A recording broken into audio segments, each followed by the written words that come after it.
आताचा कोणता तरुण बघा कानात वायरी घातलेल्या काय ऐकत देवालाच माहिती. असं वाटतं का त्यांना की कधी चाली ऐकाव्या, काही गवळणी ऐकाव्यात, निळोबरायच्या गवळणी. आमच्या ते हनुमंत महाराज मते यांच्या 5000 चाली आहेत युट्यूबवर. हनुमंत महाराज मते यांचं चॅनल आहे. ते शिकले भगवान भाऊ येडशीकरांकडून. सद्गुरू भगवान भाऊ येडशीकर शिकले बंकट स्वामी महाराज. सगळ्या बंकट स्वामीची चाली आज युट्यूबवर उपलब्ध आहे. लोक ते ऐकणारच नाही. मग हाताला धरलं या काही ऐकत येत ना.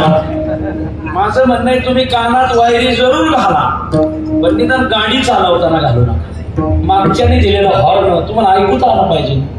पुढच्याला तुम्ही हॉर्न दिला त्याला ऐकू गेला पाहिजे. अरे काढच्यानी 2-3 दिवसापूर्वी आम्ही आपल्या गाडीने चाललो होतो. आमच्या ड्रायव्हरला फोन आला आणि ड्रायव्हरने आपली गाडी थोडी कमी वेगात घेतली. तेवढ्यात मागून एक रिक्षा ओव्हरटेक करून गेली. ड्रायव्हरचा फोन संपला. आम्ही निघालो आपल्या कार्यक्रमाला. पुढचा रिक्षावाला आम्ही 50 वेळा हॉर्न दिला, पण रिक्षावाला काय माग बघत नव्हता. म्हणलं बघतोय रिक्षावाला पण माग काय रिक्षावाला काय माग पाहिजे. 50 वेळा हॉर्न दिला आम्ही 15 मिनिटात. त्याने काय आम्हाला साईड दिलीच.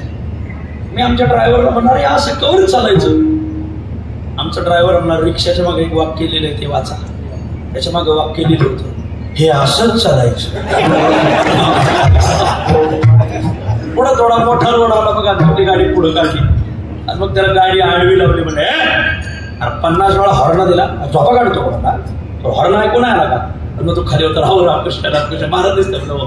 ते म्हणजे मला ऐकूच नाही आला. मी कानात हेडफोन घालून गाणे ऐकत चालवतात. वा काय गाणे ऐकत. अरे मला तुझ्यामुळे आम्हाला केवढी मोठी अडचण.